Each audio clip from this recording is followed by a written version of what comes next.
Yep. Okay, we should be ready to go. Okay, this is the meeting of the District Operations Committee on December 11th, 2020. I need a motion to adopt the agenda. I'll move and second. That's a new Robert Rules, huh? Okay, roll call. Director Gibson Aye. and Chair Russell. Aye. Any public comment? No, there are none. Okay. Now I need a motion to adopt the minutes. Move approval and second. Roll call. Director Gibson Aye. and Chair Russell. Aye. Okay, item 2, review of Ross Reservoir landslide Oh. repair project. What? I'm also Oh. here. Okay. Oh, good. Got Good. it.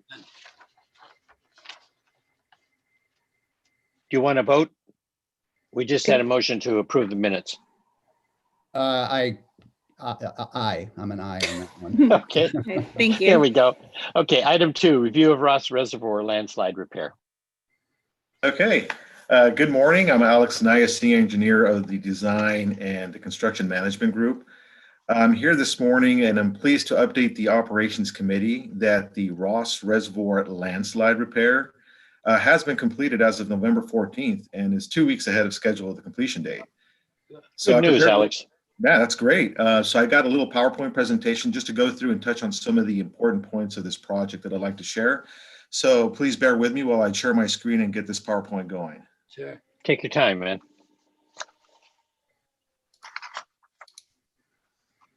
Okay.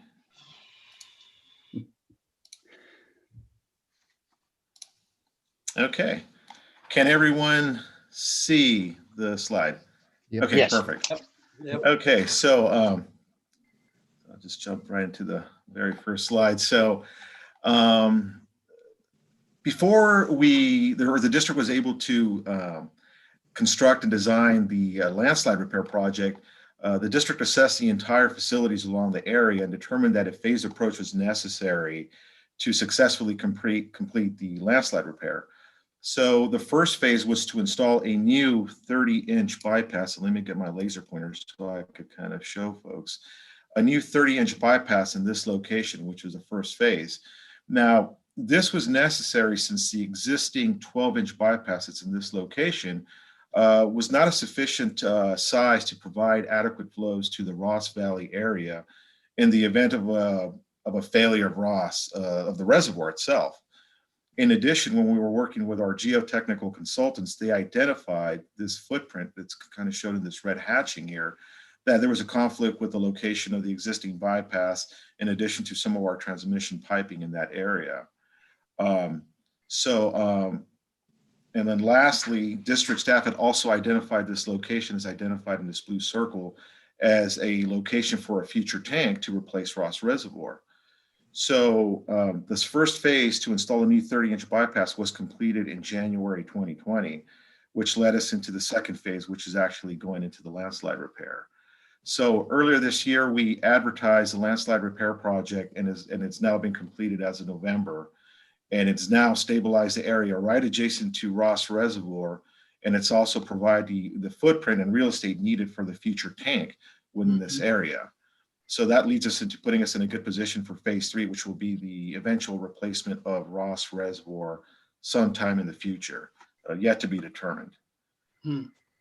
So next slide, as you can see, we got some aerial photos of Ross Reservoir. So the one to the left, just in the winter, during the winter storms of 2017, the landslide mass adjacent to the reservoir mobilized and moved, creeping very close to the reservoir itself. It got within 10 feet, as you can see on this image on the right.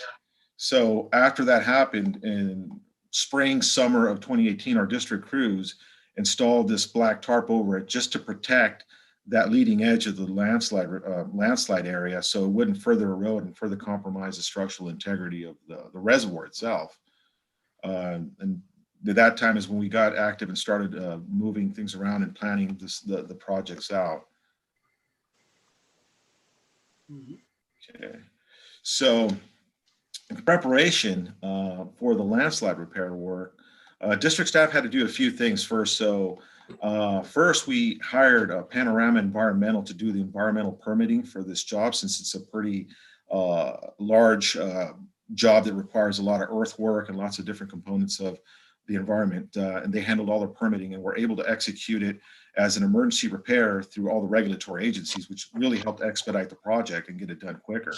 Mhm. Secondly, during that environmental review, Panorama identified a series of trees within this area of the repair that needed to be removed ahead of the nesting bird season to ensure that we wouldn't have any conflicts during the construction's timeframe in the summer with nesting birds, because that would delay the project. So district staff worked with our watershed vegetation management consultant to remove these trees in January of this year.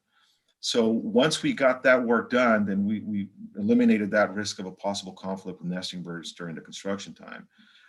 Secondly, ahead of doing this work, district design crew or staff worked with our facilities crews to install a couple of T connections, one right about this location and another one on the ground surface just behind this tree, that were needed to be installed during the winter months when we had low demands to the Ross Valley area, in order to ensure that during the summer, when our contractor did this work, they would be able to tie in to install a new transmission line that went around the footprint of the landslide repair, kind of as such, without any interruption to our customers down in the Ross Valley area. So that was done to get everything set up for our contract work in the summer.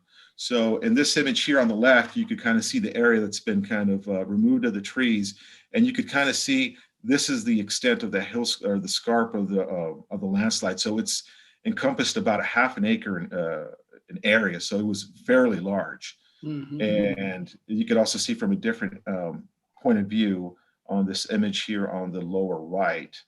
And this other image on the upper right kind of shows the overall big picture. And you can see how some of the area or vegetation in this area has been cleared out for a access road that we had to construct for this project, so we could allow equipment to gain access to the slide repair for depositing soil and just for our construction crews to get up there. Mhm. So now we actually get to the fun part where we get to actually start constructing. So once all that preparation was done, the contractor was able to mobilize on site and actually start the actual real heavy lifting of this operation. So the first order of work was to have the contractor come in and remove the loose soil above in the landslide area and start cutting in a keyway in this location. This keyway is very crucial to the success of this project, since it beds the entire earth buttress within the competent rock soil and it builds it up. So given that this site was approximately 200 feet away from the reservoir, from this location to this location, about 70 feet down from the surface, the contractor was pretty clever and put this kind of like excavator bucket brigade, if you will, to remove the soil from the lower parts and moved it up, and they just kept moving it up until they got to the very top, where another piece of equipment would kind of stockpile it off to the side that would allow them to get down to the bedrock and actually start the repair. Mhm.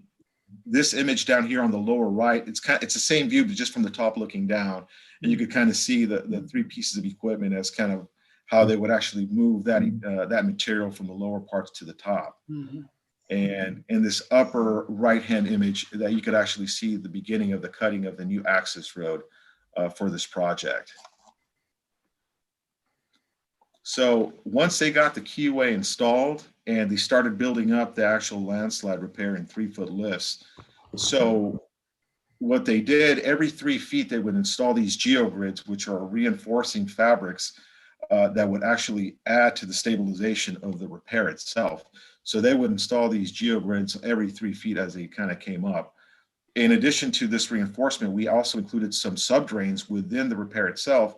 That way, in the event of any water that made its way into the repair, it would be conveyed away and out. So that way we didn't have any future issue with any water infiltration to our newly repaired earth buttress.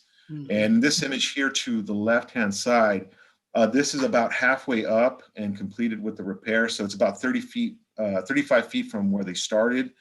And the equipment would come in, back up, dump the material down this way, the bulldozer and the excavator would move the equipment, and the dozer would move it around while the compactor came out and really compacted everything to the required compaction requirements, so we could build it up in lifts all the way to the top. In this image here to the right, the contractor was about 1 to 2 feet from the finished grade elevation, and you could see the access road now that's available. You can see a truck actually driving up this way while the equipment's moving dirt around and compacting. And this excavator just on the face of the buttress, just track walking it to compact that soil and just kind of really dressing up that surface and getting it ready for the hydro seeding for completion. And you could also see a middle bench that we had as designed in the middle to capture any surface runoff that came from the top to the bottom and then conveyed it away so it wouldn't run all the way down to the bottom. So once all that was done, we have the finished result here. You could see it's no longer 10 feet away from the landslide repair. We got about 35 feet from this corner to this location here. We have a new access road that's going to provide access to our crews currently that have to go to the reservoir to do any type of maintenance, and will provide construction access to the future once we decide to put a tank somewhere in this area, once there's an evaluation going on for that. The area's been all hydro-seeded, stabilized, everything's working well, and we're definitely very pleased. I'm very pleased with how this project turned out.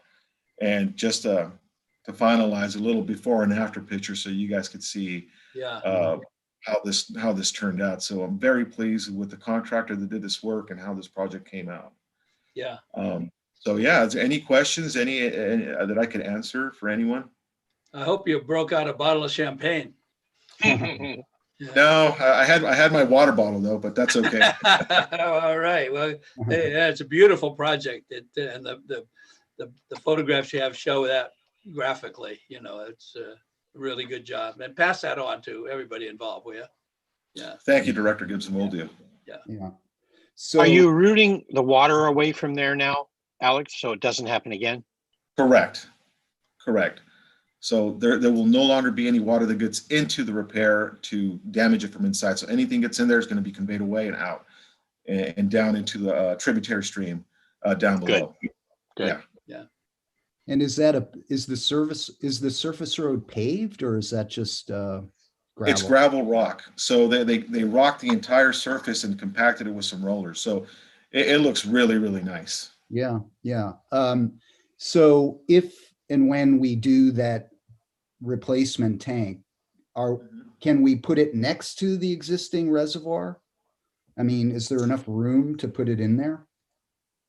That is the plan, and that was one of the drivers for this repair itself, to give us the real estate and the footprint for a future tank. The size of the tank is yet to be determined, but that will be evaluated through the master plan, which is currently in a different going through it again. And Yeah.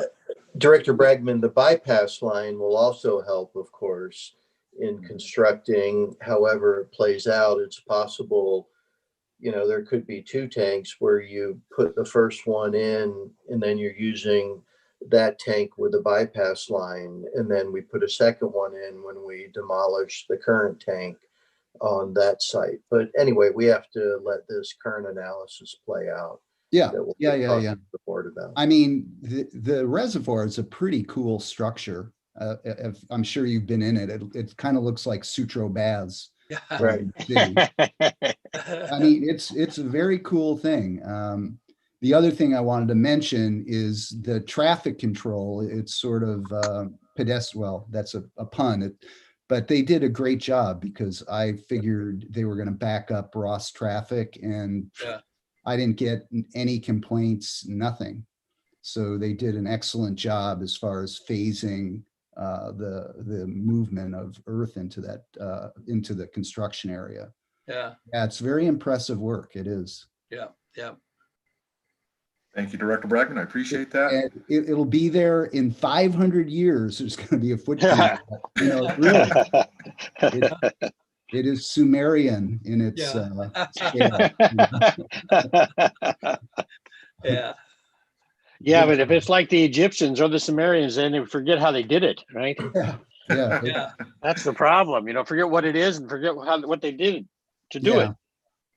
Yeah. And That's I good. would just also note that, this, I think we were fortunate in the time this occurred and subsequent to the repair that we were able to maintain the use of the reservoir, and the bypass pipe is the sort of thing we're going to be looking at as part of the master plan in other areas. Where can we increase the resiliency of our system? Yeah. And where do bypasses and interties give us more redundancy and resiliency overall, so we don't have these sort of single points of failure Yeah. potential? Yeah. Yeah. No, it's very clever. It's good.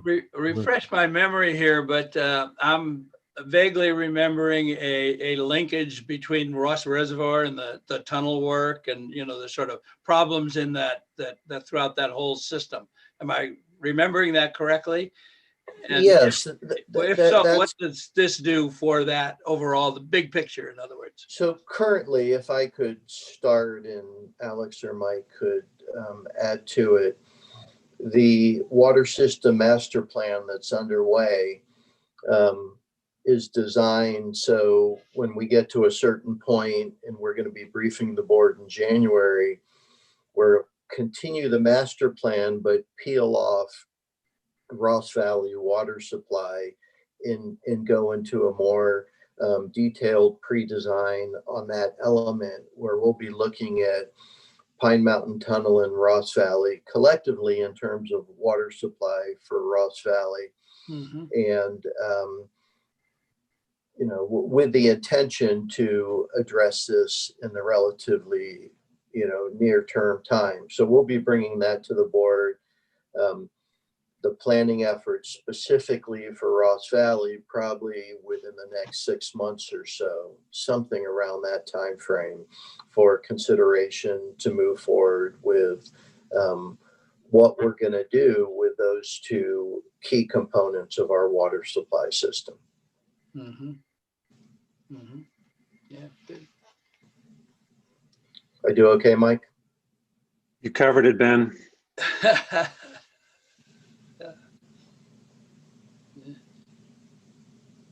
Yeah, it's exciting, Alex. I hate to do this to you, but I'm thinking we should probably have this at the board meeting too, because I think it's such an interesting project, and we have 2 board members that weren't able to attend. So Right. I'm not hung up on that. If you guys don't want to do it, I'm cool with it. But I think it would have value to bring it to the board meeting too.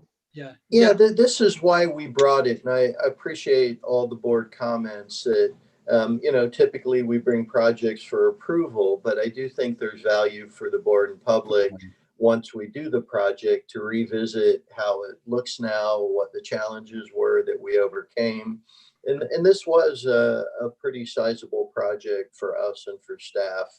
And I think Director Bragman's comments are right on. So much work went into the outreach component and signage and flagging to address the potential traffic issues. And I was a bit surprised, but pleased as well, that how well that went, given the potential impacts that could have caused. Yeah, no, it was a very smooth operation. Mm-hmm. And it looks great. It's a good engineering project as well. Yeah. Yep. Yes. So if you don't mind, you can schedule for a future board meeting. I don't know that you need to go in quite as much detail as you did with us, but detail doesn't hurt either. So I'm open to whatever you want to do. Okay. Will do. Okay, cool. Thanks, Alex. You're And very there welcome. aren't Bringing any it- comments bringing it either. Bringing it in early is even better. Yeah. Okay, let's go to item 3. Flyer flow in. No public comment? No public comment. Okay. Fire flow improvement program report for fiscal year 2019 and 20. Good morning, committee members. It's our pleasure to present to you the fiscal year 2019 and 2020 Fire Flow Improvement Program report. It's interesting that this year represents the 23rd anniversary of our Fire Flow Improvement Program. It began in 1997 in the wake of the Loma Prieta earthquake and the Oakland Hills fire. As you know, the program is funded by an annual fee of $75 per parcel and generates about $4.5 million per year. The initial program had a term of 15 years and it ended in 2012.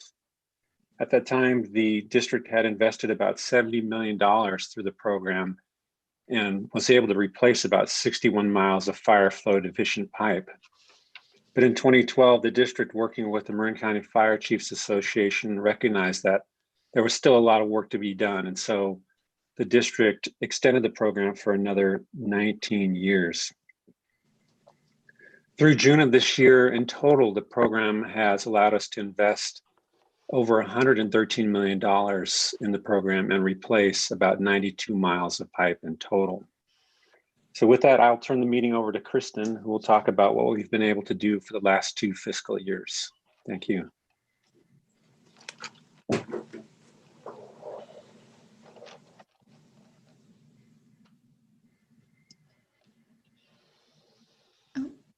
Click share. There we go. Good morning. I'm Kristen Arnold. I'm engineer in the planning department.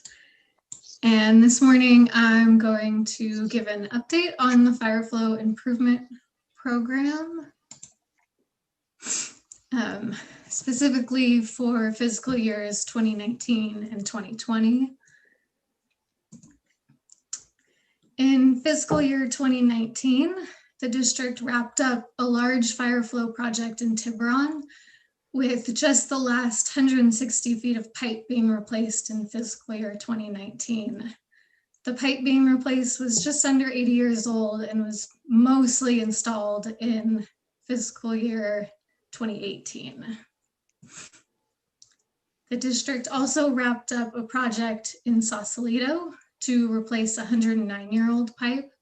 The last 166 feet of pipe was replaced in fiscal year 2019, with the majority of the project taking place in fiscal year 2018. About half of this project in Mill Valley and Almonte neighborhood was replaced in fiscal year 2019. This pipe ranged from 61 to 74 years old.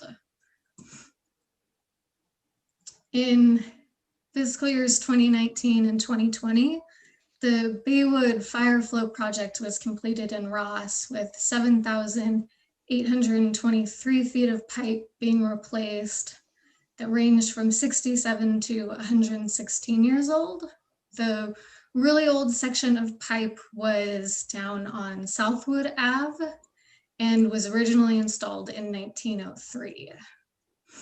Yeah, it's amazing. That's when you were born, isn't it, Jack? Yeah, well, I'm making a mental note here. These are pipes that went in when Teddy Roosevelt was president and William Howard Taft was president.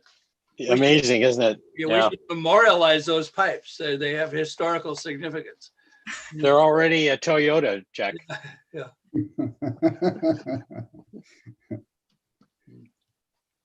Lastly, a small fire flow project was completed in Corte Madera in fiscal years 2019 and 2020.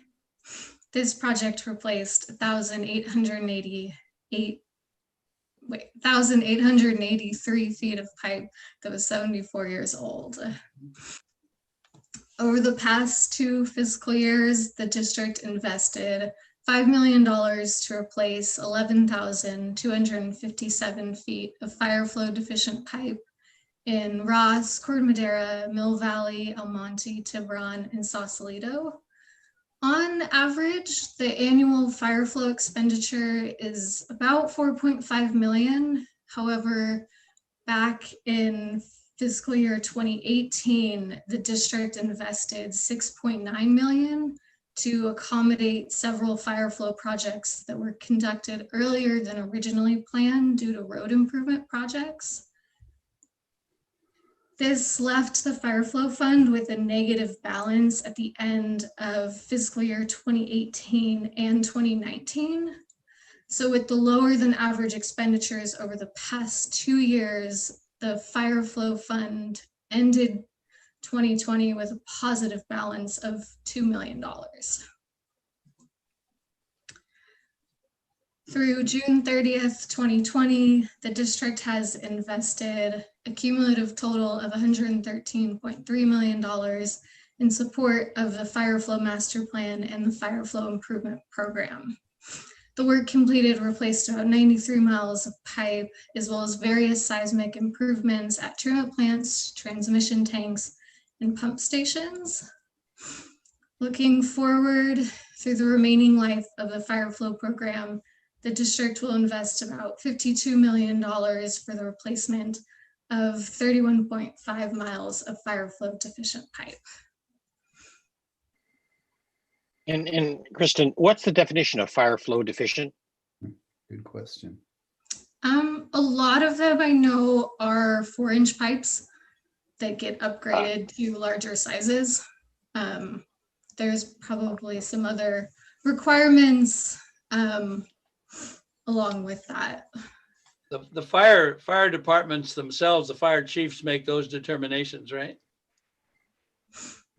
Yeah, that's correct, Jack. We worked closely with the fire chiefs when we identified the next round of projects, and they informed us of their most worrisome pipes. And then you may recall we purchased a model back in, I think it was 2011, to model the fire flow program to confirm the deficit and also what the needed size of the new pipe was. So yeah, we worked closely with the fire chiefs. Mm-hmm.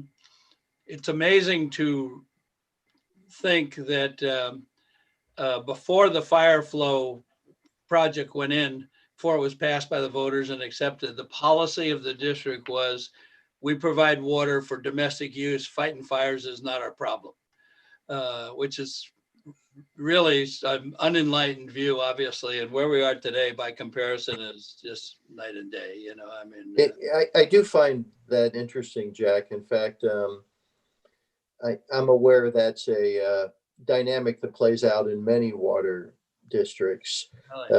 Just sharing East Bay Mud, for example, the community, the area I live on, there's an ongoing issue, and there's never been a program like this created. So it's just an ongoing dynamic of the communities feeling like the water district is not meeting their fire flow, in the water district saying, actually, fire is an ancillary benefit of a municipal drinking water supply. Yeah, it's a dynamic that plays out. I think what we've done is a pretty thoughtful path forward to kind of harmonize those two. Actually, I think the fire flow has taken over, hasn't it? I mean, in sizing, you know, it does drive. Yeah, especially in a, you know, I don't know exactly what you call us, but a semi-rural density. You know, we're pretty wide spaced here for housing, so there's not a lot of demand relative to the size of the piping. The reason I asked the question about the definition of fire flow is that I think we need to make it clear to folks about the capital improvement versus the fire flow.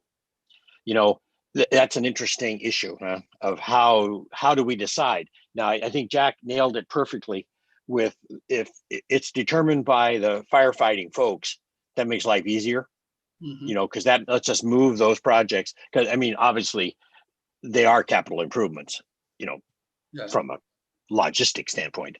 So, but it's a good way to say that's how we're differentiating the two of them. Kristen, you mentioned this 51 million or something going forward. Is that the number that multiplies out by the length of the time of the fire flow program times the annual contribution? Yes, it's 11 years of like the 4.5 million from the $75 parcel fee, plus the 2 million positive remaining balance that carried over from last year. And I've asked this question before, and I'll probably ask it again. Is there any more money that should be spent in this area? Or do you see us renewing the fire flow fee at its expiration? I guess I ask it a different way. I think Director Russell, when we get near the end of this term, we will be meeting with the fire chiefs again. I'm sure there Good. may be other areas that they identify. And so I could see us continuing this, but we still have a few years to get this program completed. Well, Yeah, and Mike, go ahead, Jack. Well, I was just going to say, I assume that at the each of our end of our budget sessions, there are probably projects that simply don't get done because they're not of the same priority that are on the top of the list. So, and that seems to me a perpetual circumstance. I mean, I see this going on forever. Yeah. Yeah, Jack, it depends on how you define capital improvement versus fire flow. That's what it boils down to. You're correct, but is it really fire flow? I mean, at some point the 4-inch pipes are gone, and that argument kind of gets a little weak, I think. But we can talk about that later. Well, there's areas that they want to, extend out to cover that they didn't cover before. There's fire hydrants that need replaced. I mean, it's the numbers may diminish, but The costs may not. yeah, well, they probably won't. Yeah. Yeah, probably go up if anything, Right. at least per foot. Right. So that's a good thought. And I think what I recall, Jack, is, and Mike back me up on this, as I recall, you guys had quite a list of uncompleted projects. We did from the first round. The first term did not account for inflation. So at the end, there were quite a few projects that still needed to be completed. So we did account for inflation this time, but there's always the possibility that through other expenses at the end of this term, there still may be some projects that we possibly were not able to get to. We're doing what we can to complete all of them. I think early on in the when this started, first couple of years, there were some fire chiefs who just didn't think it was real, didn't pay much attention, and at the end of the day, they realized they had missed the boat here. And I assume now you have pretty much full participation across the board of all the fire departments. Well, isn't there only one fire department now, Jack? Southern Marin Fire, right? There's only one, I think. No. Huh? No, what do you mean only one? There's Well, aren't they under central management? No. no. Oh. How many different departments? There's a whole Some of them number are. of them. 6 or 8, something like that, Mike. At least I'd say. Oh, there's more than that. The Fire Chiefs Association, I think there's maybe 10 or 11 members. Within our service area? Yes. Yeah. Yeah, we've got And Director Russell is exactly Central right. Marin, The some of the chiefs didn't participate the first time around, but they did play a big role in identifying projects for the second term. Also, Mike, I'd like to congratulate you guys. Congratulate you guys on traffic control, because I know the Tiburon project in particular was a real challenge, and I got no blowback at all from it, nor the ones in Sausalito or anywhere down this way. So we're really nailing it on traffic control. At least the people are understanding the need for it, I guess, and working with us too. That's great to hear. So 2 questions. Can it be renewed? I don't understand how it got renewed without a vote. So I don't know.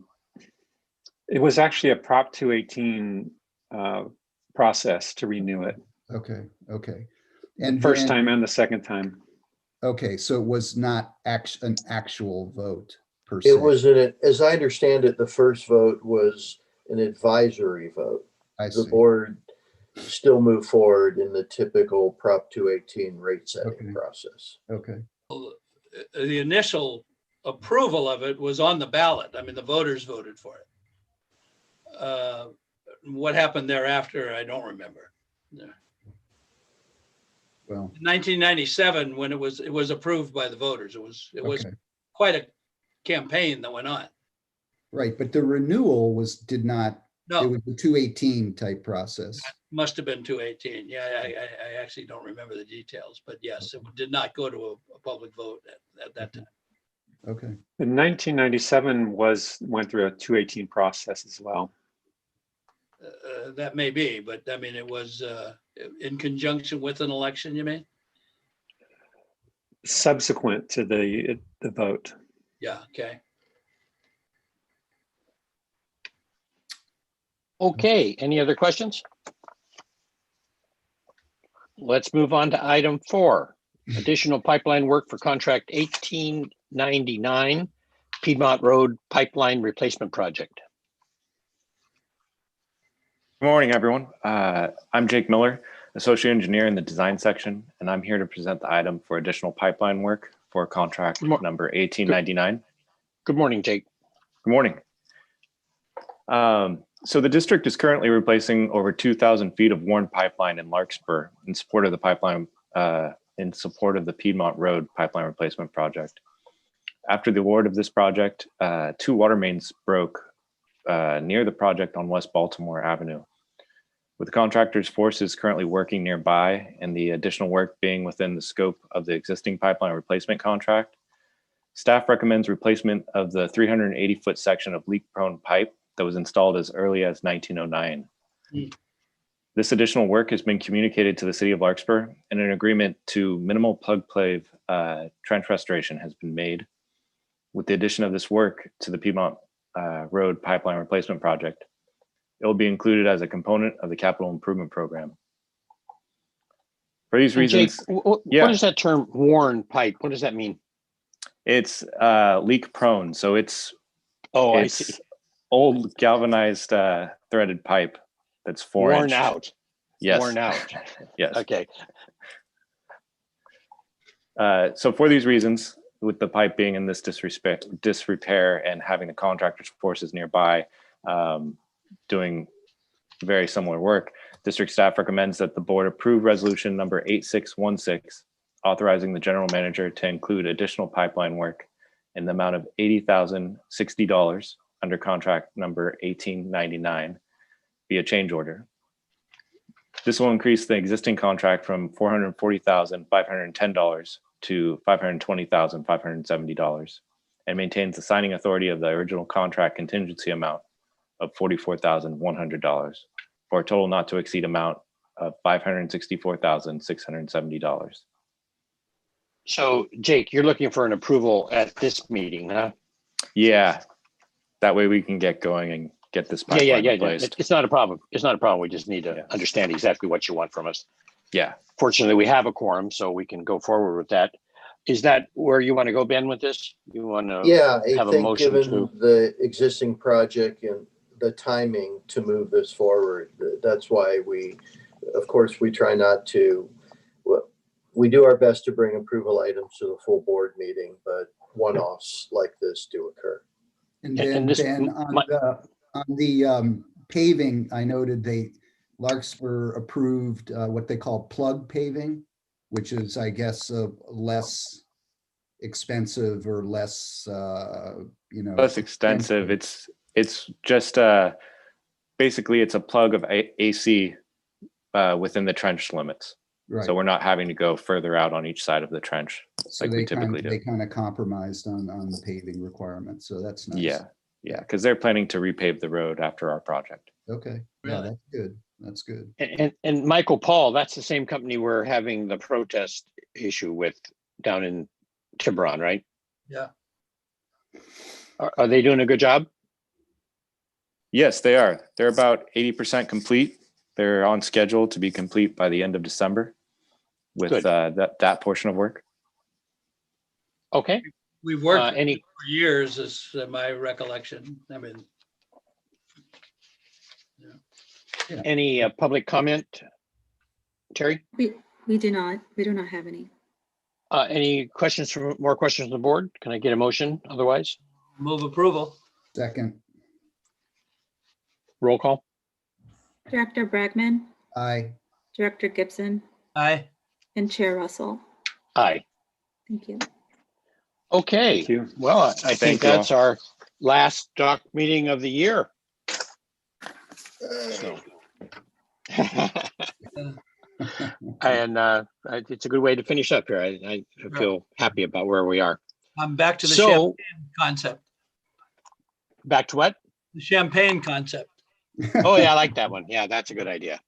something to share about anyway, huh? Right.